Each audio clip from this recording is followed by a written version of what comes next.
हाँ, तो इस वीडियो में इससे पहले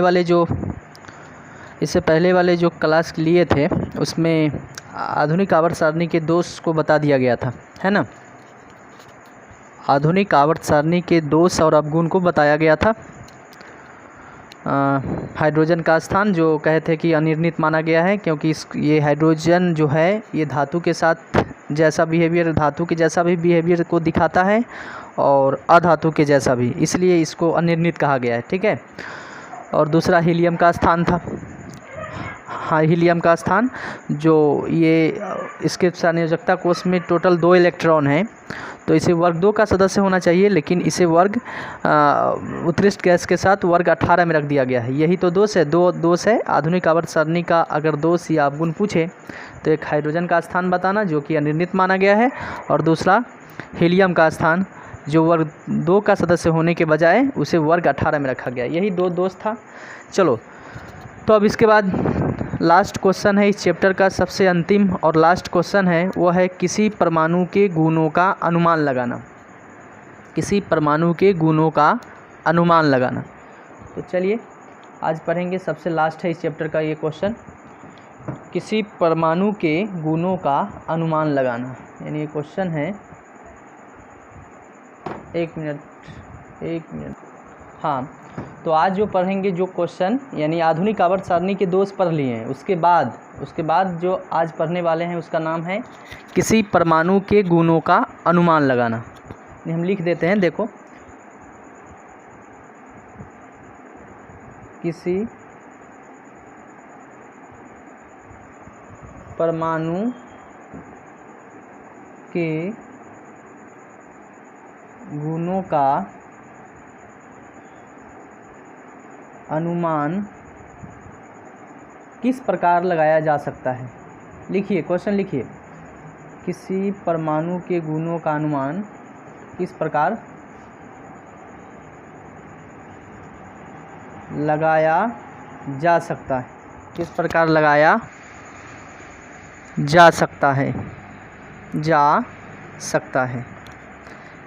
या इसी क्वेश्चन का दूसरा भाषा में बोलेंगे, दूसरी शब्द में तो बोलेंगे किसी परमाणु के गुणों का अनुमान लगाना, ठीक है। किसी परमाणु के गुणों का अनुमान लगाना।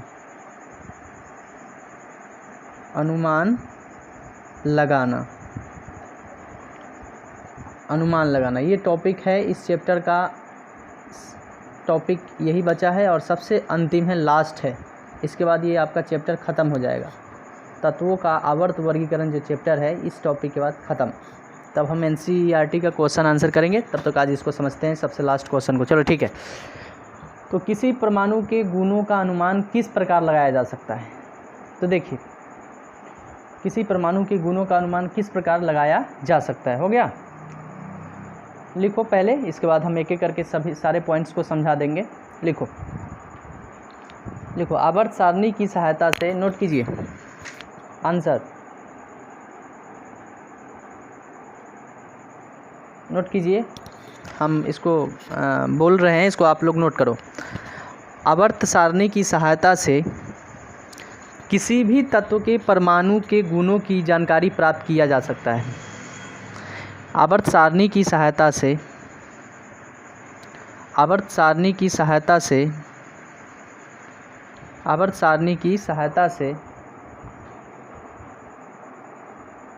किसी भी तत्व के परमाणु के गुणों की जानकारी प्राप्त किया जा सकता है।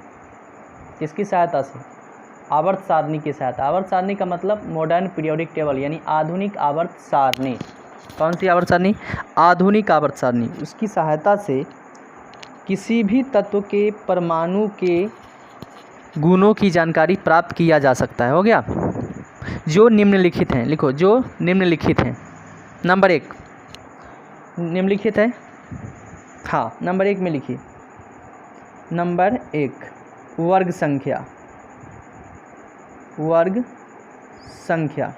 अब इसमें नोट करो, वर्ग संख्या, यानी वर्ग संख्या से हम किस तत्व के किस गुण के बारे में जानकारी प्राप्त कर सकते हैं? तो पहला वर्ग संख्या से हम किसी भी तत्व के परमाणु के गुणों के बारे में जानकारी प्राप्त करेंगे। तो जानते हैं वर्ग संख्या से हम कौन सी गुण का पता लगाएंगे। तो चलिए लिखिए, वर्ग संख्या को लिखिए। तत्व की वर्ग संख्या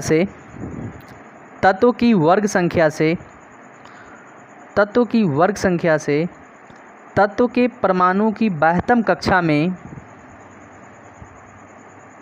तत्व की परमाणु के बाह्यतम कक्षा में उपस्थित इलेक्ट्रॉनों की संख्या की जानकारी प्राप्त हो जाती है। बाह्यतम कक्षा में उपस्थित इलेक्ट्रॉनों की संख्या के बारे में जानकारी प्राप्त हो जाती है। तत्व की बाह्यतम कक्षा में उपस्थित इलेक्ट्रॉनों की संख्या के बारे में जानकारी प्राप्त हो जाती है। फिर से बोल रहे, मिला लो। तत्व की वर्ग संख्या से तत्व की परमाणु की बाह्यतम कक्षा में उपस्थित इलेक्ट्रॉनों की संख्या की जानकारी प्राप्त हो जाती है। अब इसको समझिए, लिखना बंद कीजिए और समझिए। देखो, हम बताएं कि तत्व की वर्ग संख्या से तत्व के बाह्यतम कक्षा में उपस्थित जो इलेक्ट्रॉन होता है उसकी जानकारी प्राप्त होती है वर्ग संख्या से। तो हम लेते हैं, जैसे फॉर एग्जाम्पल में लेते हैं, जैसे मान, इसको नोट नहीं करोगे, सिर्फ समझो। जैसे वर्ग 1 को लेते हैं, वर्ग 1। तो वर्ग 1 का जो तत्व है, वर्ग 1 का तत्व क्या है? हाइड्रोजन है, लिथियम है, सोडियम है ना। तो अगर हाइड्रोजन की परमाणु संख्या 1, लिथियम का क्या होता है? लिथियम का 3 होता है शायद, और सोडियम का 11। अगर सबके बाह्यतम सेल का इलेक्ट्रॉन अगर चेक करें तो इसका तो 1 होगा ही, क्योंकि 1s1 यानी बाह्यतम सेल का इलेक्ट्रॉन कितना होगा? 1 होगा। ये बाह्यतम सेल का इलेक्ट्रॉन है, बाह्यतम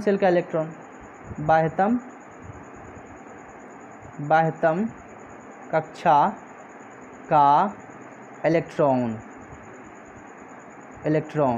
ठीक, बाह्यतम कक्षा का इलेक्ट्रॉन। ये वर्ग 1 का तत्व हाइड्रोजन है, वर्ग 1 का तत्व लिथियम है, वर्ग 1 का तत्व सोडियम है। तो हाइड्रोजन के बाह्यतम कक्षा में कितने इलेक्ट्रॉन? 1 इलेक्ट्रॉन।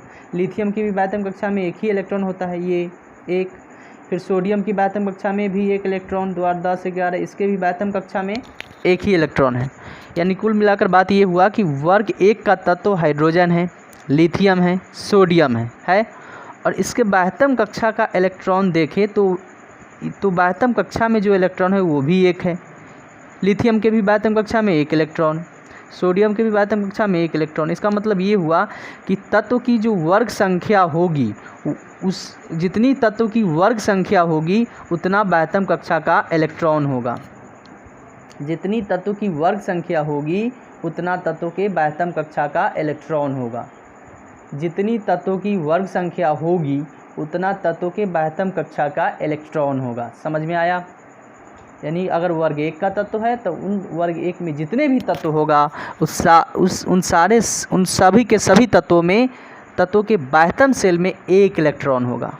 अगर वर्ग 2 का होगा तो उस वर्ग के सारे तत्वों में, वर्ग 2 के सारे तत्वों में बाह्यतम सेल का जो इलेक्ट्रॉन होगा वो 2 होगा। अगर वर्ग 3 का होगा तो बाह्यतम सेल में इलेक्ट्रॉन 3 होगा। 4 का होगा तो बाह्यतम सेल में इलेक्ट्रॉन 4 होगा। तो कुल मिलाकर बात ये हो गया कि जितनी तत्व की वर्ग संख्या उतनी तत्व के बाह्यतम कक्षा का इलेक्ट्रॉन की संख्या। समझ में आया? चलो नेक्स्ट, दूसरा पॉइंट,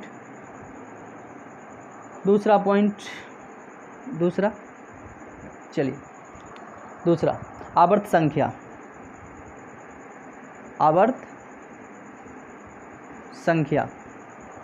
कौन सी? आवर्त संख्या। यानी आवर्त संख्या से हम किस गुण के बारे में जानकारी प्राप्त करेंगे? आवर्त संख्या। तो इसको डिफाइन कीजिए, लिखिए। आवर्त सारणी में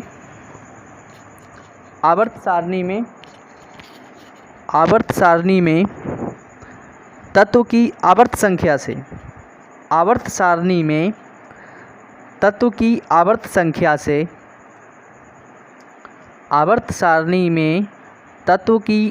संख्या से उस तत्व के परमाणु में उपस्थित कुल सेलों की संख्या ज्ञात हो जाती है। उस तत्व के परमाणु में उपस्थित कुल सेलों की संख्या के बारे में जानकारी प्राप्त हो जाती है। उस तत्व के परमाणु में उपस्थित कुल सेलों की संख्या के बारे में जानकारी प्राप्त हो जाती है। फिर से रिपीट करते हैं, मिलाइए। आवर्त सारणी में तत्व की आवर्त संख्या से, किसकी संख्या से? आवर्त सारणी में तत्व के आवर्त की संख्या से, तत्व की आवर्त संख्या से उस तत्व के परमाणु में कुल सेलों की संख्या ज्ञात हो जाती है। यानी उस तत्व के परमाणु में कुल सेलों की संख्या के बारे में जानकारी प्राप्त हो जाती है। इसका मतलब समझिए इसको। इसका मतलब ये हुआ, हम आपको बताए हैं कि आवर्त सारणी में, आधुनिक आवर्त सारणी में अगर आवर्त संख्या है तो उससे किसकी जानकारी प्राप्त हो जाएगी? आवर्त संख्या से कुल सेलों की संख्या की, कुल सेलों की संख्या की, कुल सेलों की संख्या की जानकारी हमें प्राप्त हो जाएगी। किससे? तो आवर्त संख्या से। अब ये कैसे होगा तो समझो। यानी आवर्त संख्या से हमें किस चीज़ के बारे में जानकारी प्राप्त हो जाएगी? कुल सेलों की संख्या। आवर्त संख्या से कुल सेलों की संख्या की जानकारी प्राप्त होगी। तो ये कैसे होगा समझिए। अगर हम आवर्त 3 ले लें, आवर्त 3, 1 मिनट हम आपको दिखाई देते हैं। आवर्त 3 ले लें, आवर्त 3, आवर्त 3 का, आवर्त 3, चलो आवर्त 3 कोई भी ले सकते हैं, लेकिन हम आवर्त को 3 लेते हैं। चलो देखो यहाँ, अगर ये आवर्त है, अगर आवर्त 3 ले लें, क्योंकि हम आपको बताए हैं कोई भी आवर्त में अगर आवर्त संख्या से उसकी सेलों की संख्या के बारे में जानकारी प्राप्त होगा तो कैसे होगा समझिए।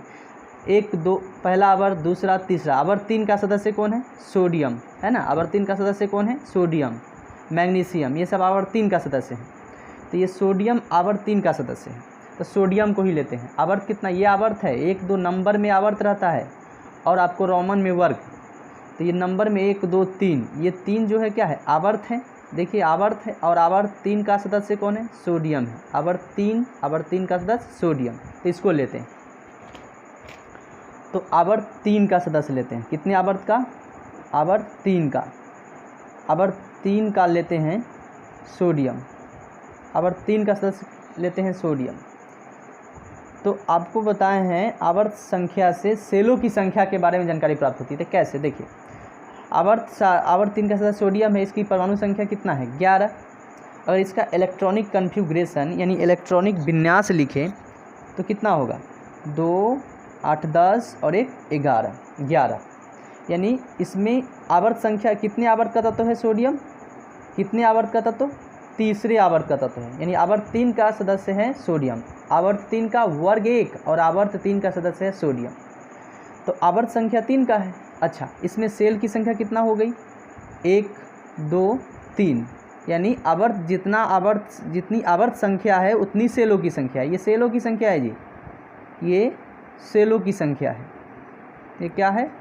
सेलों की संख्या। ये सेलों की संख्या है, बात समझिए। ये सेलों की संख्या है, समझना है सिर्फ। आवर्त 3 का सदस्य है सोडियम, वर्ग 1 का, और आवर्त में 3 का सदस्य सोडियम है। और सोडियम का इलेक्ट्रॉनिक कन्फिग्रेशन लिखा जाए तो 2, 8, 10 और 1, 11। ठीक, तो हम आपको इस टॉपिक में बताए हैं कि आवर्त की संख्या से सेलों की संख्या के बारे में जानकारी प्राप्त होती है। तो आवर्त 3 का सदस्य है सोडियम, यानी आवर्त की संख्या कितना है? 3। तो सेलों की संख्या भी देख लो, 1, 2, 3, 3। तो इससे यह सिद्ध हुआ कि जितनी तत्वों की आवर्त संख्या होगी उतनी सेलों की संख्या होगी। जितनी तत्वों की आवर्त संख्या होगी उतनी सेलों की संख्या होगी। जितनी तत्वों की आवर्त संख्या होगी उतनी सेलों की संख्या होगी। समझ में आया? अगर आवर्त 4 का सदस्य होता तो इसकी सेलों की संख्या 4 होता। ये 3 का सदस्य है सोडियम, तो इसमें सेलों की संख्या कितना है? 3 ही है। क्लियर? ठीक। यानी कुल मिलाकर बात ये हुआ कि जितनी आवर्त संख्या, जितनी तत्वों के आवर्त संख्या उतनी सेलों की संख्या। आवर्त 3 तो 3 सेल। ओके, ठीक, समझे? नेक्स्ट अब लिखो, अब लिखिए, सॉरी 1 मिनट, हाँ लिखिए परमाणु संख्या चौथा। कितना? चौथा या तीसरा? तीसरा। तीसरा लिखो परमाणु संख्या। हम आपको जो इजी वे में समझा जा सकता है, याद किया जा सकता है, उसी पॉइंट्स को बता रहे हैं जो आपको याद करने में सुविधा हो। आप वैसे 7-8 है लेकिन 5 से याद रखिएगा, ठीक। तो पहला है तीसरा पॉइंट है परमाणु संख्या। तीसरा पॉइंट परमाणु संख्या, तीसरा पॉइंट है परमाणु संख्या। तो लिखिए, डिफाइन कीजिए, लिखिए इसको। तत्व के परमाणु में उपस्थित इलेक्ट्रॉनों की कुल संख्या, तत्व के परमाणु में उपस्थित इलेक्ट्रॉनों की कुल संख्या तत्व की परमाणु संख्या होती है। तत्व के परमाणु में उपस्थित इलेक्ट्रॉनों की कुल संख्या तत्व की परमाणु संख्या होती है। तत्व के परमाणु में उपस्थित इलेक्ट्रॉनों की कुल संख्या तत्व की परमाणु संख्या होती है।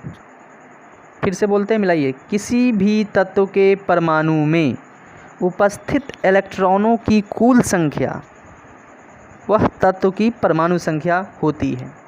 समझिए, वैसे आपको ये समझ में आ गया होगा, लेकिन फिर भी देखो, इसको लिखना नहीं, एग्जाम्पल जो भी हम बता रहे हैं उस एग्जाम्पल को नोट नहीं करना है। देखिए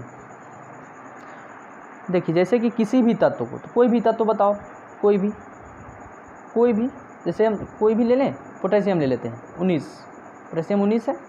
2 इसकी इलेक्ट्रॉनिक विन्यास लिखो, इसकी इलेक्ट्रॉनिक विन्यास लिखो, 2 8 10 और 8 18 और 1 19। इसका मतलब ये बाह्यतम सेल में 1 इलेक्ट्रॉन, इसका मतलब ये वर्ग 1 का तत्व है। हाँ, वर्ग 1 का ही होगा। तो इसमें देखिए टोटल इलेक्ट्रॉन की संख्या कितना हुआ, 8 2 2 8 10 10 8 18 18 1 19, यानी कुल इलेक्ट्रॉन की संख्या कितना है, टोटल इलेक्ट्रॉन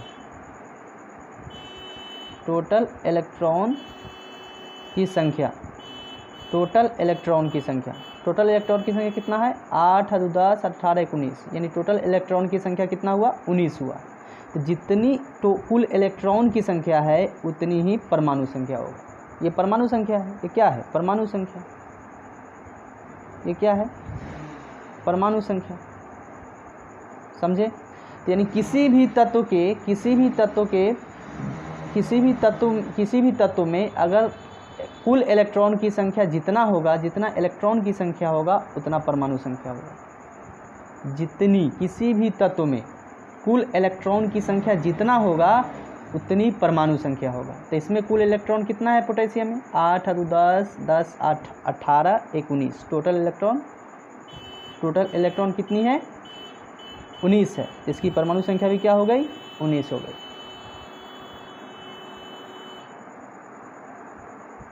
ठीक, इसकी परमाणु संख्या भी क्या हो गई, 19 हो गई।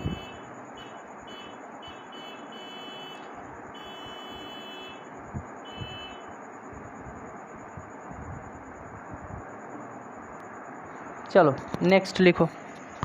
नेक्स्ट धातुई और अधातुई गुण। चौथा धातुई और अधातुई गुण। धातुई और अधातुई गुण।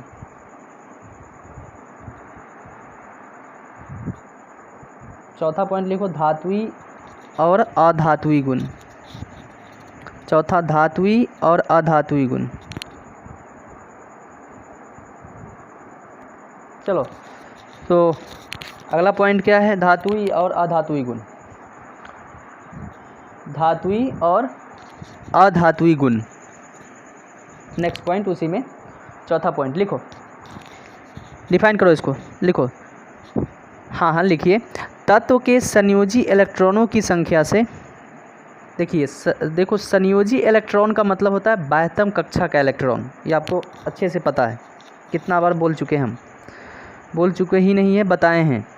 तत्व के संयोजी इलेक्ट्रॉनों की संख्या से यह अनुमान लगाना आसान हो जाता है। तत्व की संयोजी इलेक्ट्रॉनों की संख्या से, तत्व की संयोजी इलेक्ट्रॉनों की संख्या से, यानी बाह्यतम से कक्षा के इलेक्ट्रॉनों की संख्या से यह अनुमान लगाना आसान हो जाता है यह अनुमान लगाना आसान हो जाता है कि उस तत्व में धात्विक गुण है या अधात्विक गुण, कि उस तत्व में धात्विक गुण है या अधात्विक गुण, कि उस तत्व में धात्विक गुण है या अधात्विक गुण। यानी तत्व के बाह्यतम कक्षा के इलेक्ट्रॉनों की संख्या से यह अनुमान लगाना आसान हो जाता है कि उस तत्व में धात्विक गुण है या अधात्विक गुण। जैसे फॉर एग्जांपल लिखिए, जैसे यदि तत्व के परमाणु में 1, 2 या 3, यदि तत्व के परमाणु में 1, 2 या 3 संयोजी इलेक्ट्रॉन है, 1, 2 या 3 संयोजी इलेक्ट्रॉन है, तो वह तत्व धातु होगा। तो वह तत्व क्या होगा? बोलिए, धातु होगा। क्यों? क्योंकि ये 1, 2, 3 जो तत्व के बाह्यतम सेल में जो इलेक्ट्रॉन की संख्या है, बाह्यतम कक्षा का जो इलेक्ट्रॉन है जिस तत्व में 1, 2 या 3, ये सब के सब तत्व बाईं ओर है। और आपको पता होना चाहिए बाईं ओर वाले जितने भी तत्व है वो सब के सब धातु है। ठीक, उसी में लिखना है, उसी में एग्जाम्पल में। किंतु परमाणु में 4 या उससे अधिक संयोजी इलेक्ट्रॉन है, किंतु किसी परमाणु में 4 या 4 से अधिक संयोजी इलेक्ट्रॉन है, तो वह तत्व दाईं ओर स्थित होगा, इसलिए वह अधातु होगा। वह तत्व दाईं ओर स्थित होगा, इसलिए वह अधातु होगा। ठीक, किंतु किसी परमाणु में 4 या 4 से अधिक संयोजी इलेक्ट्रॉन है, तो वह तत्व दाईं ओर स्थित होगा, इसलिए वह सभी तत्व अधातु होगा। तो हमको लगता है कि ये भाषा से ही आप लोग को ये समझ में आ गया होगा। फिर भी देख लीजिए, आया या ना आया, फिर भी हम आपको बताएंगे। देखो अब समझो, यहाँ से भाषा लिख लिए, अब ध्यान दीजिए, समझिए।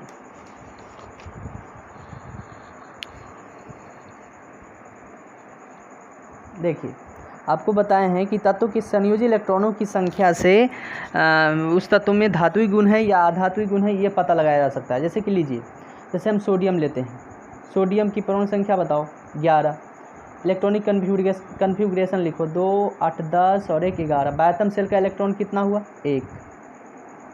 बाह्यतम कक्ष का इलेक्ट्रॉन कितना हुआ? कक्ष का इलेक्ट्रॉन, बाह्यतम कक्ष का इलेक्ट्रॉन बराबर कितना? 1 हुआ। तो ये बाह्यतम कक्ष का जो इलेक्ट्रॉन 1 है, अब याद करने की कोशिश करो, बाह्यतम कक्ष का जो इलेक्ट्रॉन 1 है, यह एक ऐसा कौन सा तत्व है जिसके सभी के सभी बाह्यतम सेल में सिर्फ एक ही इलेक्ट्रॉन आता है? वो किधर स्थित है, बाईं ओर या दाईं ओर? वो बाईं ओर स्थित है, आपको पता होना चाहिए। किधर स्थित है? बाईं ओर स्थित है। ये बाईं ओर स्थित है, बाईं ओर स्थित है। तो बाईं ओर जो स्थित तत्व है सब के सब क्या होगा? धातु होगा, धातु होगा। फिर से समझो, यानी सोडियम को लेते हैं, तो इस तत्व के इस सोडियम परमाणु में परमाणु संख्या कितना है? 11। इसकी इलेक्ट्रॉनिक विन्यास लिखो तो 2, 8, 10 और 1, 11। बाह्यतम सेल का इलेक्ट्रॉन कितना हुआ? 1 हुआ। अब बाह्यतम कक्षा का इलेक्ट्रॉन इसमें 1 है सोडियम में, तो ये एक ऐसा कौन सा वर्ग है जिसमें सभी के सभी बाह्यतम कक्षा में सभी के सभी तत्वों में सिर्फ 1 इलेक्ट्रॉन आता है? वो है वर्ग 1 का तत्व, वह है वर्ग 1 का तत्व, वह है वर्ग 1 का तत्व। और वर्ग 1 जो है वो सब के सब किधर स्थित है? बाईं ओर स्थित है। इसलिए बाईं ओर वाले तत्व क्या कहलाता है? धातु कहलाता है। तो इसलिए पता लगा ना कि उस तत्व के बाह्यतम सेल में जो इलेक्ट्रॉन की संख्या है, उससे उस बाह्यतम सेल के इलेक्ट्रॉन से यह जानकारी लगाया जा सकता है कि वह तत्व धातु है कि अधातु। अगर 1 आ गया तो 1 वाले जितने भी बाह्यतम सेल का इलेक्ट्रॉन होगा वो सब के सब बाईं ओर स्थित है। अब बाईं ओर का तत्व जितने भी है सब के सब धातु है। तो समझ में आया?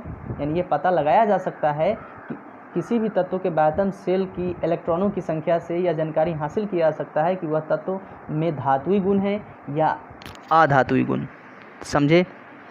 अगर 1 से अधिक होता, 5 होता, 6 होता तो दाईं ओर होता, तो वो सब के सब अधातु हो जाता। अधातु क्यों? क्योंकि वो दाईं ओर है। समझे। तो उदाहरण में हम ऐसे करके आपको समझाए थे, तो हमको तो क्या ये समझ में आया या नहीं? आ गया होगा? नहीं समझे फिर समझो। यानी कोई भी तत्व, कोई भी, हम खासकर सोडियम या आप कोई भी लेके देखना, चेक करना, समझ में आएगा। तो सोडियम की परमाणु संख्या 11, तो इसकी कुल इलेक्ट्रॉनिक कन्फिगुरेशन लिखोगे तो 2 और 8 10 और 1 11। बैतम सेल का कितना इलेक्ट्रॉन? 1 इलेक्ट्रॉन। अब बताओ ऐसा कौन सा वर्ग है या ऐसा कौन सा तत्व है जिसके बैतम कक्षा में 1 इलेक्ट्रॉन हो और वो उसका जगह किस स्थान पर वो स्थित है? तो आप देखिएगा आधुनिक आवर्त सारणी में, तो बैतम सेल में जो 1 इलेक्ट्रॉन वाले तत्व है सबके सब बाईं ओर हैं, बाईं ओर। और बाईं ओर का जो तत्व है वो सब के सब क्या होता है? धातु। तो इससे ये सिद्ध हुआ ना कि बैतम कक्ष के इलेक्ट्रॉन से उस तत्व के धातुई गुण है कि अधातुई गुण है, इसके बारे में जानकारी प्राप्त कर सकते हैं। अगर 4 आता तो बैतम कक्ष का इलेक्ट्रॉन अगर 4 आता तो दाईं ओर स्थित होता, 4 आता तो दाईं ओर स्थित होता, दाईं ओर स्थित होता, दाईं ओर स्थित होता। तो दाईं ओर वाले तत्व क्या कहलाता? दाईं ओर वाले तत्व क्या कहलाता? दाईं ओर वाले तत्व अधातु कहलाता, अधातु कहलाता। दाईं ओर वाले तत्व अधातु कहलाता। फिर से यानी कहने का मतलब अगर 4 होता बैतम सेल में, अगर किसी भी तत्व के बैतम सेल में अगर 4 इलेक्ट्रॉन हो, 5 हो, तब क्या होगा सर? तो तब वो 4 या 5 होगा, तो देखना उसका स्थान किधर है। जब ये 4 या 5 इलेक्ट्रॉन होगा तो दाईं ओर स्थित होगा, तुमको दिखाई देगा वो सब के सब तत्व दाईं ओर है। और दाईं ओर का जितने भी तत्व होता है सब के सब क्या होता है? अधातु होता है, समझे। तो बैतम सेल के इलेक्ट्रॉन से तत्वों के हम गुणों के बारे में जानकारी प्राप्त कर सकते हैं कि वह तत्व धातु है या अधातु है, वह तत्व धातु है या अधातु है, समझे। चलो कितना हो गया, कितना पॉइंट? एक और लिख लो, छठा पॉइंट, लास्ट पॉइंट, छठा पॉइंट। एक और लिखो जल्दी से। परमाणु का आकार, परमाणु का आकार, परमाणु का आकार, परमाणु का आकार कितना पॉइंट है? 5वां होना चाहिए।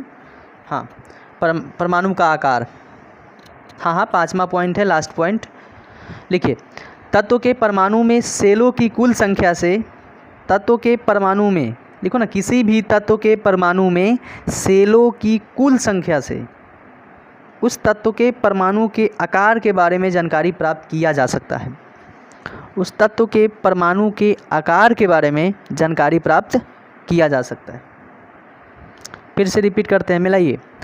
किसी भी तत्व के परमाणु में, किसी भी तत्व के परमाणु में सेलों की कुल संख्या से, किसकी संख्या से? सेलों की कुल संख्या से, यानी कुल टोटल सेल की संख्या से, सेलों की कुल संख्या से उस परमाणु के आकार के बारे में जानकारी प्राप्त किया जा सकता है। उस परमाणु के आकार के बारे में जानकारी प्राप्त किया जा सकता है। ठीक, तो देखिए, किसी भी तत्व में हम आपको बताएं कि किसी भी तत्व के परमाणु में सेलों की कुल संख्या से, जैसे कि हम, जैसे देखिए फॉर एग्जांपल में समझो, जैसे सोडियम की परमाणु संख्या 11, इलेक्ट्रॉनिक विन्यास लिखो, ये सब लिखोगे नहीं, नोट नहीं करना है, सिर्फ समझो। 2 8 10 और 1 11, यानी इसमें सेलों की कुल संख्या कितना है? 3 है। टोटल सेलों की संख्या कितना हुआ? टोटल सेलों की संख्या कितना हुआ? टोटल सेलों की संख्या बराबर 3 हुआ। टोटल सेलों की संख्या 3, तो 3 सेल हुआ। तो इसका सेल के रूप में अगर परमाणु आकार के देखें तो पहला सेल ये केंद्र है, नाभिक है, ये दूसरा सेल और ये तीसरा सेल। तो हम ये हुआ ना कि इसकी परमाणु आकार ये हो गई, इसके बैतम सेल का जो इलेक्ट्रॉन होगा ये यहाँ से यहाँ जो इलेक्ट्रॉन होगा ये इसका परमाणु आकार होगा। तो इसका मतलब ये सिद्ध हुआ ना कि किसी भी तत्व के परमाणु में, किसी भी तत्व के परमाणु में सेलों की कुल संख्या से, सेल कितना है? 1 2 3, 3 सेल, टोटल 3 सेल है। तो सेलों की कुल संख्या से उसके परमाणु के आकार के बारे में हम जानकारी प्राप्त कर सकते हैं कि वह परमाणु आकार कितना बड़ा होगा और कितना छोटा होगा। अगर सेलों की संख्या 4 होता तो 1 और बढ़ता, 5 होता तो 1 और बढ़ता, 2 होता तो 2 ही रह जाता। तो इससे यह सिद्ध हुआ ना कि किसी भी तत्व के परमाणु में अगर सेलों की कुल संख्या जितनी होगी उतना ही बड़ा उसका आकार होगा, परमाणु का उतना ही बड़ा आकार होगा। जितना अधिक सेल उतना ही बड़ा परमाणु, जितना कम सेल उतना ही छोटा परमाणु। समझ में आया? हाँ, तो ये जो है इस चैप्टर का क्लासिफिकेशन ऑफ एलिमेंट्स यानी तत्वों के आवर्त वर्गीकरण का जो चैप्टर है वो आपको इस चैप्टर का लास्ट क्वेश्चन था। यानी ये चैप्टर समझ लीजिए ख़त्म हो गया पूरी तरह से, यानी ये चैप्टर जो है ये पूरी तरह से समाप्त हो गया। ठीक, हाँ, तत्वों के आवर्त वर्गीकरण जो चैप्टर था वो पूरी तरह से समाप्त हो गया। अब जो है अब रह गया क्वेश्चन आंसर। तो हम NCERT यानी BTC का क्वेश्चन आंसर का अब करेंगे, क्वेश्चन आंसर को भी करवाएंगे MCQ से सहित, यानी उसको भी एकदम एक एक बात को हम वर्णन करते चलेंगे। इसलिए आप इस चैप्टर को ध्यानपूर्वक पढ़िए, नोट कर लीजिए, और क्वेश्चन आंसर का जो सेक्शन है उसको हम अगले दिन फिर अपलोड करेंगे। ये चैप्टर जो है वो ख़त्म हो गया पूरी तरह से। अब एक भी क्वेश्चन नहीं है, क्वेश्चन आंसर है। तो क्वेश्चन आंसर हम आपको NCERT के क्वेश्चन आंसर क्यों करवा रहे हैं, इसीलिए ना, BTC के क्वेश्चन आंसर से ही सब उसमें पकड़ा जाएगा। ठीक, ओके, तो आज के लिए इतना ही। Thank you.